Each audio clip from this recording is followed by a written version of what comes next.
বাংলাদেশে ইসলামপন্থী বাংলাদেশপন্থীকে বিজয়ী করবে, কারণ মঠবাড়িয়াবাসী অলরেডি গ্রহণ করে নিয়েছে শাপলাকলি মার্কাই দাঁড়িপাল্লা, শাপলাকলি মার্কাই পরিবর্তন, শাপলাকলি মার্কা মানেই ডক্টর শফিকুর রহমানের মার্কা, শাপলাকলি মার্কা মানেই এই প্রজন্মের আকাঙ্ক্ষার মার্কা। তো এই জন্য আমরা আশাবাদী ইনশাআল্লাহ। আলহামদুলিল্লাহ, কতটা সাড়া পাচ্ছি, হয়তো গতকালকের আমাদের মঠবাড়িয়াতে আমরা একটা মিছিল করেছিলাম, সেখান থেকেই কিছুটা প্রতীয়মান হয় যে মঠবাড়িয়ার মানুষ অলরেডি সিদ্ধান্ত নিয়েছে এবছরে তারা ইসলাম এবং বাংলাদেশপন্থীদের যে জোট, সেই জোটকে বিজয়ী করবে, শুধু মঠবাড়িয়ার স্বার্থে নয়, বাংলাদেশের স্বার্থে। গেল নাম্বার 1। নাম্বার 2 হলো আমাদের এই মঠবাড়িয়াবাসী সবসময় শান্তিপ্রিয়, তারা সবসময় শান্তি চায়। এই শান্তি দেখার জন্য আমরা যখন এর আগেও এসেছি তখন কানে কানে বলতো যে ঠিক আছে ভোটটা কিন্তু আপনাদের দিব, প্রকাশ্যে বলতে পারতো না। এরপরে আরও একটা সময় আমি ব্যক্তিগতভাবে ডক্টর শামীম হামিদি এই বাজারে বেশ কয়েকবার এসেছি, তখন তারা বলতো যদি আপনাদের জোট থেকে আপনাকে দিত তাহলে আমরা এবার একটা যোগ্য প্রার্থী পেতাম। তো এই আকাঙ্ক্ষাগুলোর বহিঃপ্রকাশ যখন ঘটেছে, যখন 10 দলীয় জোট থেকে আমরা শাপলাকলি মার্কা নিয়ে এসেছি এবং আমাদের মঠবাড়িয়া উপজেলা জামাতের সকল ইউনিট আমাদেরকে পূর্ণাঙ্গভাবে সহযোগিতা করছে। আমার সাথে আপনি দেখতেই পাচ্ছেন যে আজকের জামাতের উপজেলা নেতৃবৃন্দ আছে, জামাতের সংগ্রামী সেক্রেটারি জেনারেল আছে, আমাদের এখানে মিরুখালী ইউনিয়নের নেতৃবৃন্দ আছে। তাহলে এর মানে হলো আমরা বাংলাদেশের মধ্যে আবার আরও একটা মডেল দাঁড় করিয়েছি যে 10 দলীয় জোটের মধ্যে যে ভাই ভাই সম্পর্কটা, এইটার যে ভ্রাতৃত্ববোধ, সেটা মঠবাড়িয়া একটা মডেল।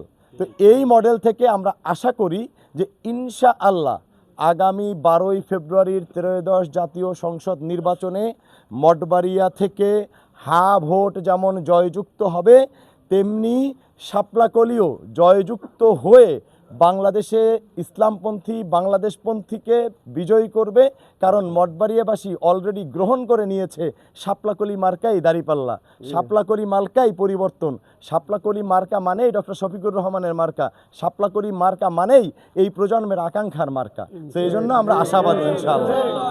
আমরা তো 2 দিন হয় মাঠে আছি, ব্যাপারটা 2 দিন বললে ভুল হবে, কারণ এই মাঠে বাংলাদেশ জামাতে ইসলামী সেই পাকিস্তান আমল থেকে আছে।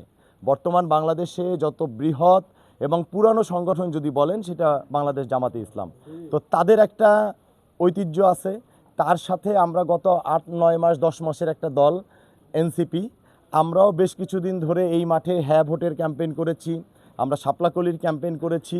তখন যে পরিবেশটা ছিল, আজকের নির্বাচন যত ঘনীভূত হচ্ছে, যেমন গতকালকের থেকে আজকের আমার কাছে মনে হচ্ছে পরিবেশটা আরেকটু চেঞ্জ হচ্ছে, দিন যত যাবে পরিবেশ আরও একটু চেঞ্জ হবে। কিন্তু আমরা জানিয়ে দিতে চাই যে বাংলাদেশে জামাতে ইসলাম সহ এনসিপি সহ আমাদের এই 10 দলের যে জোট আছে, এই জোটের কিন্তু যথেষ্ট সক্ষমতা আছে। সেটা আপনারা 36 দিনেই দেখেছেন, 5ই আগস্টে আপনারা বুঝতে পেরেছেন। কিন্তু ওই সক্ষমতা আমরা কোথাও এক্সারসাইজ করাতে চাই না। তো আমাদের সাহস আছে, ইনশাআল্লাহ যদি কোনো অপশক্তি আসে, আমাদের এই ভাইরা যেমন শাহাদাতের তামান্না নিয়ে 36 দিন মাঠে ছিলেন, নির্বাচনে কোনো রকমের কোনো বিশৃঙ্খলা তৈরি হলে আমাদের ভাইরা সর্বোচ্চ সংযত থাকবেন এবং এই মঠবাড়িয়াকে শান্ত রাখার চেষ্টা করবেন, প্রশাসনের সহযোগিতা চাইবেন। তারপরেও যদি না পারেন, যান বাঁচানো যেহেতু ফরজ, সেই জায়গায় তাদের প্রতিহত করার মতো মনোবল আছে, তবে আমরা ওই দিকটায় আগাতে চাই না।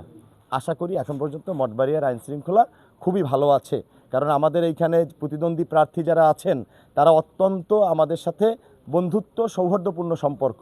আজকেরও আমাদের বিএমপির প্রার্থী দুলাল ভাইয়ের সাথে আমরা সাফাতে একই সাথে আমরা প্রচারণা চালিয়েছি। আসার পথে স্বতন্ত্র প্রার্থী যে ভাই, তার সাথে দেখা হলো, তাকে ভোটের পক্ষে ক্যাম্পেইন করতে বললাম। সো মোটামুটি আমি এই দুজনই মাঠে আছি, স্বতন্ত্র ভাইয়ের সাথে দেখা হলো। তো আমাদের মধ্যে এখন পর্যন্ত সৌহার্দ্যপূর্ণ আছে।